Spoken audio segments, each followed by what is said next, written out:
Your Orbit. Thanks for joining with us. All right, my guest is Erbil Gunasti, and he is the editor of Game Changer. Erbil, welcome to the show. Good to see you, Michael.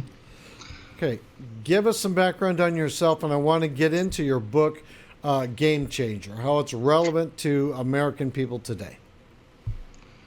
Well, like you mentioned, I worked 15 years for 8 Turkish prime ministers based at the United Nations. So I got to know lots of leaders. And then over the years, because of my association with Daphne Barak, I got to know another 24 head of states through making documentaries or other things related to media. So based on that, I became an insider to many people, many heads of states, in a sense. So that's my life, basically. And then I ended up writing this Game Changer because I felt that I should write something for the American people, what I know, because there is no such information available in the literature in America. Although I made my education here in the States, from Boston University to University of Miami to NYU, political science throughout, BA and MA. And but as you know, the faculty is mostly liberal. The books are liberal, and nothing that I wrote in this Game Changer exists in America.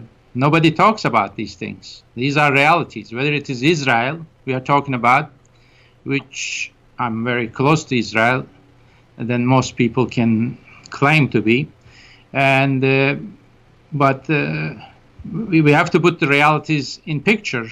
But President Trump, for instance, in what he's trying to do, and then he has to deal with all this hit job in this domestic politics, where he can achieve so much with the players like Turkey, like Erdogan. They may seem like adversaries, but they are not. They play a key role.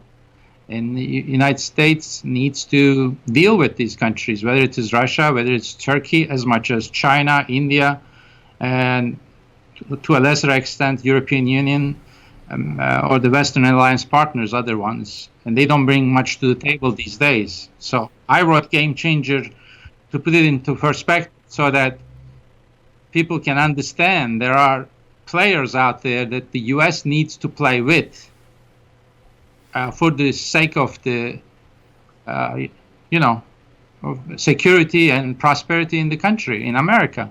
Let me jump in there for a second. Why do you say that Turkey is so much more important than the things that are happening with Russia, with China, with North Korea, with Saudi Arabia? Why is it so much more of a pressing issue with Turkey than any of the other countries, include Israel? Sure. Look, China is a clear and present danger, right? Like the book says. You cannot do anything about it. You have to deal with China. You have to establish a balance of power. You means United States, us. We have to establish a balance of power with China led East. We are the West, Western Alliance. Now, in order to establish a balance of power with China, to have a secure world, you have to get rid of the underbellies. Now, Turkey, you just mentioned a bunch of countries. Turkey has something to do with 4 entities that everybody knows of. One of them is Iran. The other one is Saudi Arabia, 2 problem areas at this time. The other one is Russia. The other one is European Union. All those countries, cluster of countries, headed by Germany and France. Now, what do these 4 countries have in common? They have in common Turkey. How? Think about a table with 3 legs. That's a balance of power. In the Middle East, there are Arabs, there are Persians, there are Turks. Each one is over 100 million people. They make a table. And on the other hand, there's Russia, there's European Union, there's Turkey. That's another table with three legs. If you take Turkey out of this from two tables, what happens to these two tables? They fall. Whatever you put on it will fall down. So that's where Turkey is. Turkey is part of a balance of power between Russia, East European Union, and it's also balance of power between Arabs, Persians, and Turks. On the other hand, so unless these are underbellies for the United States, the sole superpower in the world, unless they are in control of the United States, they are stable, they are prosperous, there is no wars, there's nothing that the China can come, or for that matter, India can come and undermine. Well, in the international system, as you know, powerful countries manipulate the system as best as possible for their own interest. So China and India, let's not forget India either, it's a billion people country, they will come and take advantage of the problems that are in the Middle East.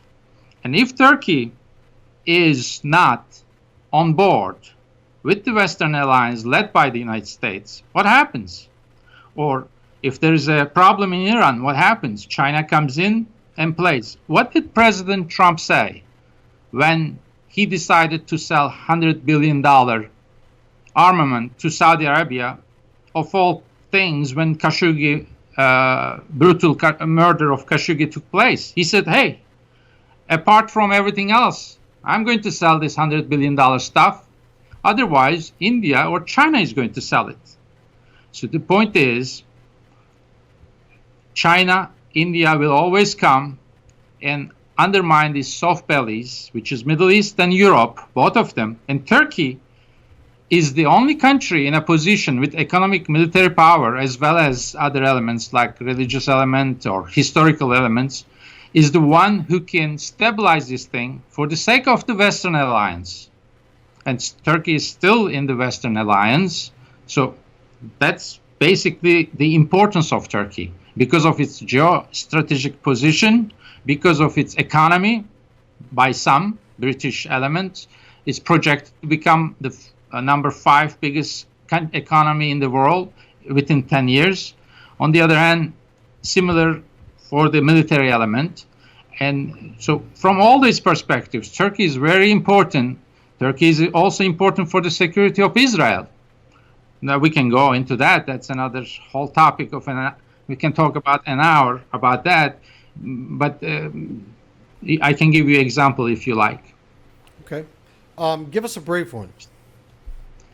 Well, simple. Right now, Israel, as you know, in 2009, discovered hydrocarbon reserves in the Eastern Mediterranean in its continental shelf. That's 2009. Now, we are in 2019, 10 years later. Israel cannot sell this thing to anybody but to Egypt. I don't know if they start to sell to Egypt or not, but that's the only country that they can sell it to. Israel should have sold this thing, this hydrocarbons, within 2-3 years' times to Europe. Now, in the best estimates, if everything goes well, they will be able to sell this thing with a so-called pipeline that will go 3,000 miles under the Mediterranean through Cyprus, Greece, and Italy.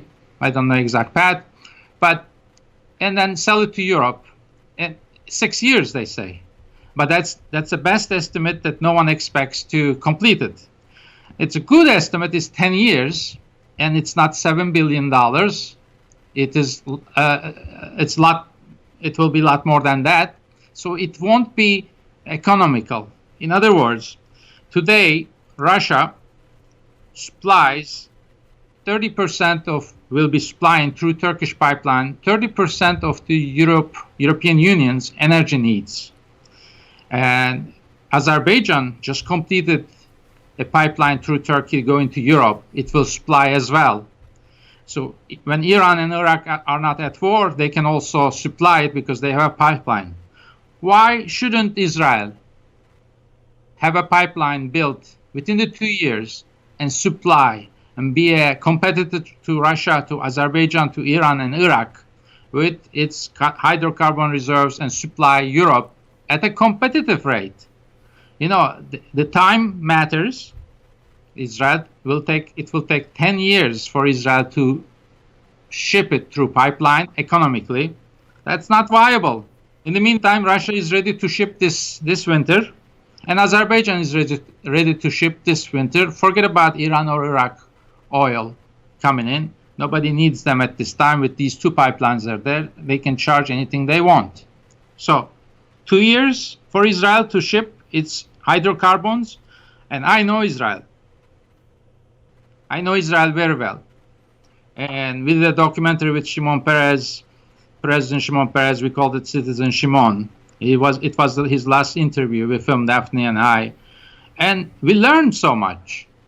We learned everything about Israel from his mouth, his perspective too. And what we learned is that Israel can do 10 times more, can be 10 times better, but not the way it is working right now. With it's going to around the block to achieve things instead of going directly. Got it. All right, that's all the time we have right now, Erbil. But thank you so much for being a guest on our show today. Yes, you're welcome. All right, you've been watching CEO Money with Michael Yorba. Thanks for joining with us. Like us on Facebook, follow us on Twitter, and subscribe to our YouTube channel.